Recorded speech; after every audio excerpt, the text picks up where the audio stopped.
நல்லா இருக்கீங்களா எல்லாருக்கும் வணக்கம். ஒரு புது பொண்ணு கல்யாணம் பண்ணி வீட்டுக்கு வர்றாங்க. அந்த புது வீட்டுக்கு வர்றாங்க குடியிருக்க. அக்கம் பக்கம் உள்ளவங்களாம் வந்து பார்ப்பாங்க இல்லையா, எல்லோரும் வந்து பார்த்துட்டு நல்லா இருக்கீங்களாம்மா, என்ன பண்ணுறீங்க ஏது எல்லாம் விசாரிச்சுட்டு போயிட்டாங்க.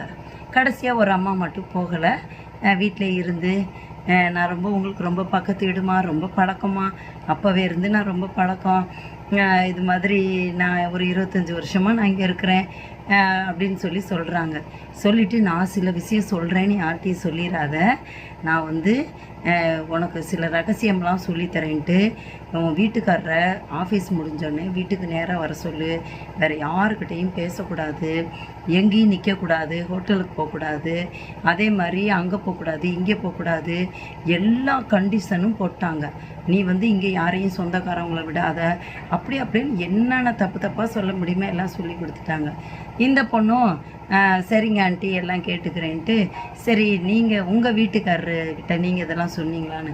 ஆமாம்மா சொன்னேன், கல்யாணம் ஆகிட்டு வந்த அன்னைக்கு சொன்னேன், நான் அன்னையோட ஓட்டம் பிடிச்சவர் தான், அதுக்கப்புறம் அவர் வரவே இல்லை வீட்டுக்கு, இப்போ நான் தனியாக தான் இருக்கிறேன். அப்போ அந்த பொண்ணு கேட்டாங்க, ஆமாம் நீங்கள் தனியாக இருக்கிறீங்க, வீட்டுக்காரில்ங்கிறீங்க, அப்புறம் திருப்பி அதை எனக்கு சொல்கிறீங்க அப்படின்னு கேட்கும்போது அந்த அம்மா சொல்கிறாங்க, நான் தனியாக இருக்கேன்ல, நானும் ஒவ்வொருத்திக்கிட்டையாக சொல்லி பார்த்தேன், ஒருத்தையும் கேட்குற மாதிரி இல்லை, இப்போ தான் நீ புது பொண்ணு வந்திருக்கிற, நீயாவது என் பேச்சை கேட்டு புருஷனை துரத்தி விட்டு தனியாக வந்து இருந்தேன்னா நம்ம 2 பேரும் ஒன்று சேர்ந்துக்கலாம்ல, எனக்கும் துணையாக இருக்கும்ல, நான் தனியாக இருக்கிறேன்னு சொன்னாங்க. பாருங்கள், புது பொண்ணு மயக்கம் போட்டு பொத்தடிக்கான்னு கீழே விழுந்துருச்சு.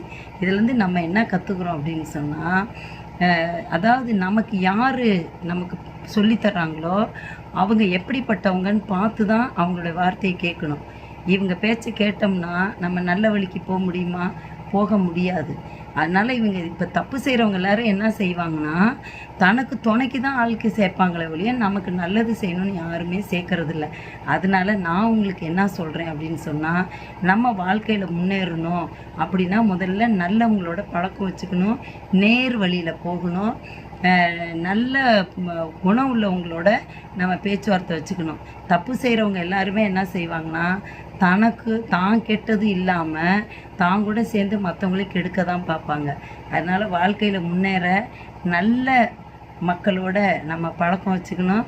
அவ்வியார் கூட அப்படி தான் சொல்லியிருக்காங்க, நல்லாரை காண்பதுவும் நன்றே, நலமிக்க நல்லார் சொல் கேட்பதுவும் நன்றே அப்படின்னு சொல்லி.